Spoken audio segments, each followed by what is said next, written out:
નમસ્કાર મિત્રો, education with Jignesh ચેનલમાં તમારું સ્વાગત છે અને હું છું જિગ્નેશ.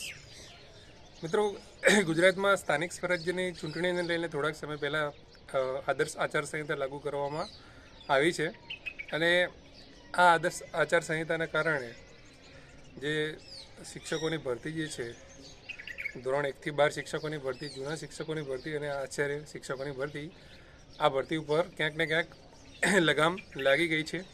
અને ગઈ વખતે આપણે જે વિડીયો બનાવ્યો હતો એમાં આપણે વાત કરી હતી કે જે પ્રાથમિક શાળાના અનુદાનિત પ્રાથમિક શાળાના જ્ઞાન સહાયકોની પ્રોસેસ ચાલુ છે, તો આ જે કાયમી ભરતી છે એ કેમ નહીં. તો વાત કરી હતી કે એ લોકો વિદ્યા સમીક્ષા કેન્દ્રમાંથી મંજૂરી માગી હતી પ્રોસેસ ચાલુ રાખવા માટેની, તો એમને મંજૂરી મળી હતી. તો આજના ન્યૂઝ એવા છે કે કેટલાક શૈક્ષણિક સંગઠનો અને ઉમેદવારો દ્વારા શિક્ષણ વિભાગને રજૂઆત કરવામાં આવી હતી કે શિક્ષણ વિભાગ અને શિક્ષણ મંત્રી એ ચૂંટણી પંચ પાસે આ ભરતી ચાલુ રાખવા માટેની મંજૂરી માગે. તો ફાઇનલી શિક્ષણ વિભાગ દ્વારા હવે ચૂંટણી આયોગને જૂના શિક્ષક અને આચાર્યની જે ભરતી રહી એ ચાલુ રાખવા માટેની મંજૂરી માગવામાં આવી છે. તો બધા જાણીએ છીએ કે જે આચાર્યની જે વાત હતી એ 3 જાન્યુઆરીથી ઇન્ટરવ્યૂ ચાલુ થઈ ગયેલા હતા અને ઓલમોસ્ટ પૂરું થવામાં જ હતું. તો અને જૂના શિક્ષકોનું પણ મેરિટ લિસ્ટ આવી ગયું હતું. તો બંને ભરતી પૂરા થવાના આરામ જ હતી, પણ આચારસંહિતા કારણે બ્રેક લાગી હતી. હવે વાત એમ થાય છે કે આચાર્યની ભરતી જો ચાલુ થઈ જાય, મતલબ એ 13 કે 14 ફેબ્રુઆરી સુધી ઇન્ટરવ્યૂ એના હતા. તો હવે આજે થઈ છે 3 ફેબ્રુઆરી, તો હજુ પણ આચારસંહિતાના લગભગ 15 દિવસ જેવું બાકી છે. પણ જો હજુ પંચ મંજૂરી આપી દે અને તો ફરીથી પણ પાછી એ લોકો તારીખો જાહેર કરીને નવાસરથી ઇન્ટરવ્યૂ જાહેર કરશે, કારણ કે હાલ શેડ્યુલ જે હતો એ અત્યારની તારીખોમાં હતો, એટલે એ પછી એમની નવેસરથી તારીખો પડી શકે છે. પણ આ જેટલી પણ જલ્દી રજૂઆત કરવામાં આવી આ ભરતી ચાલુ રાખવા બાબતની, એ સારી બાબત કહેવાય, કેમ કે અત્યારથી હવે એ લોકો કામમાં લાગી જાય જો મંજૂરી એમને મળી જાય. તો આપણે બધાને ખબર છે કે જ્યાં સુધી આચાર્ય અને જૂના શિક્ષકનું નહીં થાય ત્યાં સુધી આગળની કોઈ ભરતી પ્રોસેસ થવાની નથી.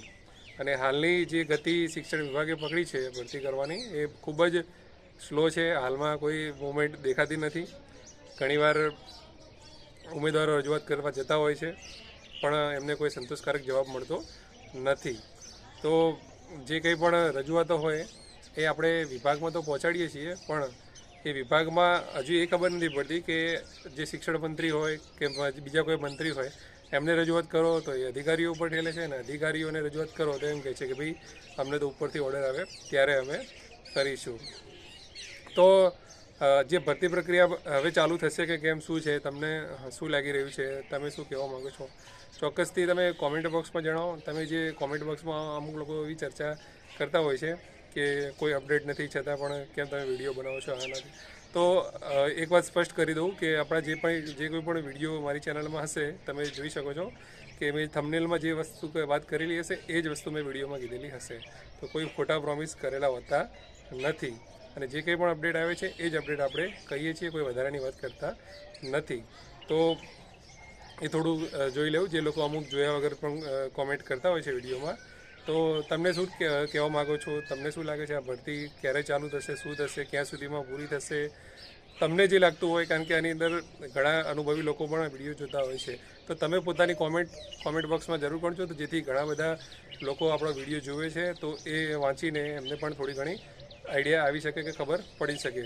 તમને એવું લાગતું હોય કે મેરિટનો પ્રશ્ન છે કે TET 1, TET 2, TET secondary, higher secondary, કોઈ મેરિટ વિશે આટલો વિષય છે, આ વિષયનું આટલું મેરિટ બને છે તો એનો નંબર આવી શકે છે કેમ, તો કોઈએ કોમેન્ટ બોક્સમાં સવાલ પૂછ્યો હોય અને તમને જો લાગતું હોય કે આનો જવાબ મને ખબર છે, મને આપવા જેવો છે, તો તમે પણ મિત્રો કોમેન્ટમાં જરૂરથી એ વ્યક્તિને જવાબ આપી શકો છો, તો દરેકને એમનો આન્સર મળી રહે. બરાબર.